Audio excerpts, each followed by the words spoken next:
Hello friends, कैसे हैं आप सब। I hope you all are very well. मैं हूं अमित सिंह आर्या और India rank 1 in several PG exams including MSW, और मैंने बीएचयू से अपनी यूजी और पीजी दोनों की पढ़ाई कंप्लीट की है। आइए आज जो हम लोग कोर्स देखने वाले हैं वो कोर्स है एमपीएमआईआर।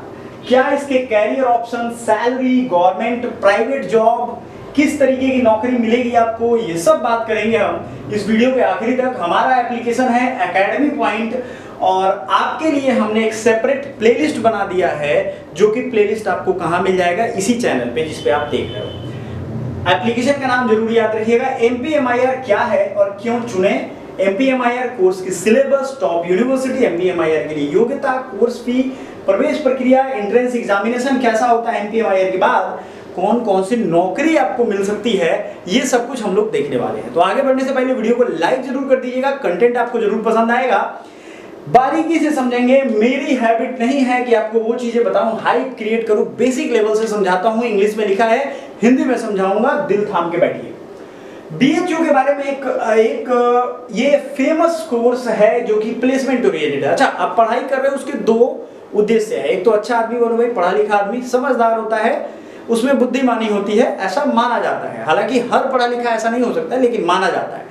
पढ़ आप इसीलिए रहे हो कि अच्छी एक रेपुटेशन, एक रिस्पेक्ट पाओ, ठीक है। सबसे बड़ी चीज एमपीएमआईआर का जो है masters of personal management and industrial relation. देखो, ये पर्सनल नहीं है, वो पर्सनल मैनेजमेंट है। मतलब वहां जो इंडस्ट्री में जितने भी वर्कर काम करते हैं उनको कैसे मैनेज करना है।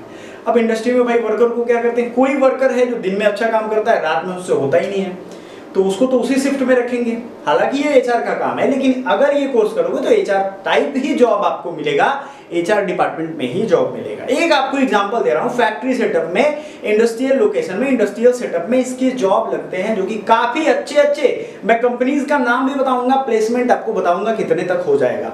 बीएचयू एक टॉप क्लास की इंस्टीट्यूट है। इस मामले में बहुत रेयर बच्चों का एडमिशन होता है, बहुत टफ कंपटीशन रहता है इसका। तो आइए आगे बढ़ते हैं। एमपीएमआईआर जो है ना, ये 2 साल का कोर्स है, ठीक है, पीजी लेवल पे। और इस कोर्स में एलिजिबल होने के लिए बीएचयू में अगर आपको देना है तो आपको 50% ग्रेजुएशन में होना चाहिए। आप अपियरिंग हो तब भी भर सकते हो, ग्रेजुएट हो तब भी भर सकते हो। और बच्चों का एक चीज बड़ा जेन्युइन क्वेरी आता है कि सर हम क्या इग्नू से हैं तो भर सकते हैं। डेफिनेटली आप यहाँ चेक कर लेना, एलिजिबिलिटी में जब फॉर्म आते हैं तब भर सकते हैं। 50% नंबर होना चाहिए।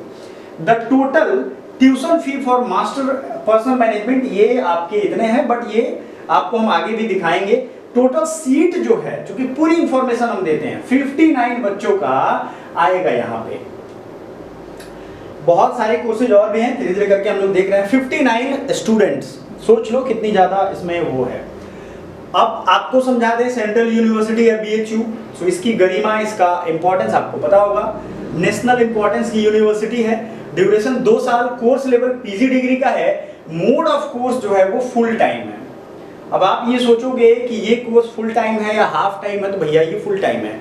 विदाउट अटेंडेंस आप इसको पास नहीं कर पाओगे, विदाउट पढ़े। ये बिहार वाली यूनिवर्सिटी नहीं है, जैसे बिहार में होता है ना कि बस निकल गए। ये व्यवस्था भी हम लोग सुधारेंगे बिहार में, याद रखिएगा, ये होने नहीं देना है। अब mode of course full time. Total tuition fee आपको यहाँ दिख गया। ऑफिशियल वेबसाइट बीएचयू पे अभी हम लोग चलेंगे। सीट का ब्रेकअप भी हम लोग देखेंगे। 59 सीट्स प्राइमरली आपको याद रखना है।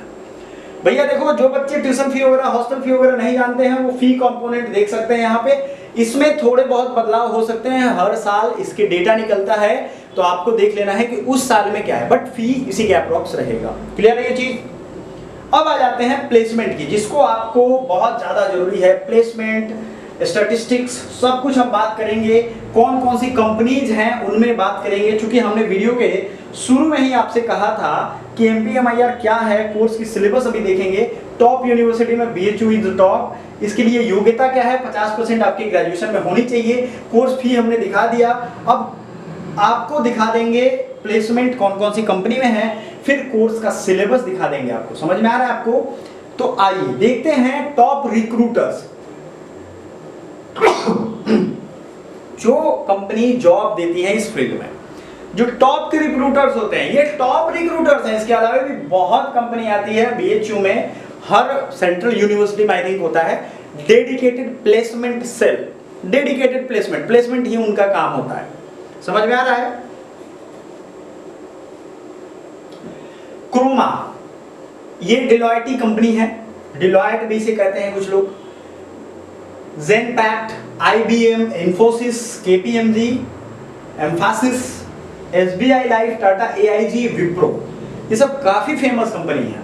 अब इन सब, HCL हो गया, इन सब कंपनी में अगर जॉब आपका लग जाता है तो आप सोचो कि आपकी प्लेसमेंट की जो पैकेज स्टार्ट होगी, एवरेज मीडियन सैलरी है ये। अब देखो, एक चीज आपने दिमाग में आप लोग रख लेना, प्लेसमेंट भी उन्हीं लोगों का होता है जिनमें स्किल्स हो। प्लेसमेंट की कंपनी जाएंगी, आपको बोलने नहीं आ रहा है, आप अपने आप को represent, you can't speak in English, ये एक बहुत बड़ी चैलेंज है अभी के टाइम में। ठीक है, हिंदी हमारा भाई मैक्सिमम लोग बोल रहे हैं, पर जो नौकरी के डॉक्यूमेंट्स आते हैं वो इंग्लिश में आते हैं, कंप्यूटर पे इंग्लिश में लिखा होता है। ठीक है, सो इस चीज की रिक्वायरमेंट समझो, जो समय के साथ नहीं चलता है ना, समय उनको बदल देता है, ये चीज आप समझो। तो आपको स्किल्ड होना पड़ेगा, आपको इंटरव्यू क्वालिफाई करना पड़ेगा, ये सब के बाद प्लेसमेंट लगती है। आप ये सोचोगे कि बस BHU में चले गए प्लेसमेंट हो जाए, तो ऐसा दुनिया का कोई कॉलेज नहीं है। MIT US में पढ़ोगे तब भी आपको ये चांसेस नहीं है। प्लेसमेंट के लिए मन मूड बनाना पड़ता है, मोटिवेशन होगा तो आप लर्निंग करोगे, सीखोगे प्लेसमेंट वाली चीजें। तो ये जो बकवास लगाते हैं ना बच्चे की प्लेसमेंट नहीं होता है यार, अच्छी कोर्स नहीं है, अरे अबे वो जो लड़के ऐसा बोल रहे हैं ना, वो दारू पी के 2-2 साल डूबे रहते हैं नशे में, और बाद में बोलेंगे यार प्लेसमेंट नहीं होता है, ओहो क्या करें, हमारी तो लाइफ खराब हो गई, क्योंकि उसने तो कभी सीरियसली लिया ही नहीं प्लेसमेंट को। प्लेसमेंट अगर हो जाती अच्छे से तो सबके हो जाते ना, मतलब ये तो वो बात हो गई कि गए हम नाम लिखवाए तो हमारा उद्देश्य है हमारे को फाइनल प्लेसमेंट मिलेगा ही मिलेगा। ये थोड़ी ना वो छोटी मोटी जॉब होती है, इतनी बड़ी रिप्यूटेड यूनिवर्सिटी है। अपने आप को आप स्किल्ड करो, सबसे जरूरी है। आपका मीडियन सैलरी इतना होगा, और ये बहुत अच्छी सैलरी है, भरोसा करो। ठीक है, ये आपकी अच्छी सैलरी स्टार्टिंग में है। अब सोचो ये बढ़ेगा तो कितना स्किल्ड होगा आपके लिए।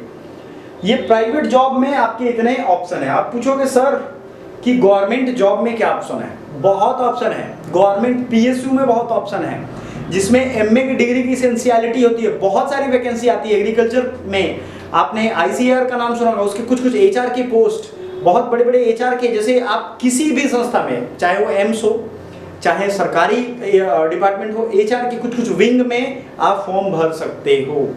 तो अगर आपको डिटेल इसकी गवर्नमेंट वाली कोई चाहिए तो आप मुझे कहना, मैं आपको टैग कर दूंगा, फर्स्ट कमेंट में टैग कर दूंगा गवर्नमेंट वाले को, ये ध्यान रखना, मैं लिस्ट दे दूंगा। लेकिन समझने वाली बात यह है कि भाई सरकारी में भी उनको मिलेगा जिनको टैलेंट हो, स्किल हो, नॉलेज हो। क्लियर है ये चीज? दूसरा आप ध्यान देते हैं कि आपके लिए एडमिशन प्रोसेस, अब भैया ये तो समझ गए, सारे फायदे देख लिए हमने। एडमिशन प्रोसेस, इसके लिए CUET का फॉर्म भरना पड़ेगा जो NTA कंडक्ट करवाती है। पेपर कोड इसका है COQP11। आते हैं पेपर कोड के सिलेबस पे जरा पहुंचेंगे हम लोग। पहले तो आप ये देख लो कि ये BHU का आपका personal management and industrial relation MA, paper code है COQP11। तो ऐसे मत बोलना कि सर ने क्या पता नहीं कैसे बता दिया। क्लियरली आपको ये चीज दिखना चाहिए कि MA MPMIR का ये सिलेबस है ऑफिशियल वेबसाइट से। क्योंकि मेरे चैनल की खासियत है, हम लोग उलूल जुलूल फालतू की ना बकवासबाजी एक लाइन करते हैं, क्योंकि हमारे पास ही टाइम नहीं है, और टाइम जिंदगी में बहुत कीमती है, ये ध्यान रखना। ठीक है, आजकल जो 30 साल की उम्र में करने वाला काम है बच्चे 20 साल में करते हैं, और 20 साल की उम्र में करने वाला काम 30 साल में करते हैं। तो ये सब टाइम का ही खेल है। तो कहते हैं ना कि मतलब बर्बाद हो जाओगे आप, सीधा समझो। आते हैं आपके कोर्स के ऊपर, जहां हम लोग कोर्स में देख रहे थे। इसका पेपर कोड आई थिंक आपने नोट कर लिया होगा, बहुत ही ज्यादा जरूरी है। COQP11 इसका पेपर कोड है, आपने देखा है। ठीक है, अब आप ये नहीं कह सकते हो कि आपको पेपर कोड नहीं पता है। आइए अब आपको सिलेबस दिखा देते हैं। क्या है सिलेबस? यही पेपर कोड था, ध्यान से देखिए, पेपर कोड यही है, आपको यही सिलेबस की जरूरत थी। और हमारे एप्लीकेशन पे इस पेपर कोड की फुल फ्लेश तैयारी हो रही है, जिसमें आप स्टेप 1 से स्टार्ट करके इस सिलेबस को समझते हुए आखिरी तक, एडमिशन तक साथ में रहोगे। इंटरव्यू, GDPI ये सब होता है इसमें, ग्रुप डिस्कशन भी होता है, पर्सनल इंटरव्यू भी लिए जाएंगे, तभी तो वहाँ एडमिशन मिलेगा, तब आप प्लेसमेंट लोगे। नहीं तो अगर किसी को ले लेंगे तो उनकी GDPI ठीक है, नहीं तो वो गड़बड़ हो जाएगा। सो आपको ये ध्यान रखना है। अब देखिए यहाँ 75 क्वेश्चन होंगे, इंग्लिश और हिंदी दोनों में से एक लेना है। मैक्सिमम बच्चे इंग्लिश ही लेंगे इस कोर्स में, मुझे पूरा उम्मीद है। बट इंग्लिश में English grammar, English usage, jumble para, sentence correction, sentence improvement, reading comprehension, paragraph completion, word word substitution, synonyms, antonyms, idiom phrase. वैसे इस पेपर कोड को बहुत डिटेल में हमने अलग वीडियो में कवर किया हुआ है। COQP 11 सिलेबस को अलग से हमने किया हुआ है। बात समझ में आ रहा है आपको?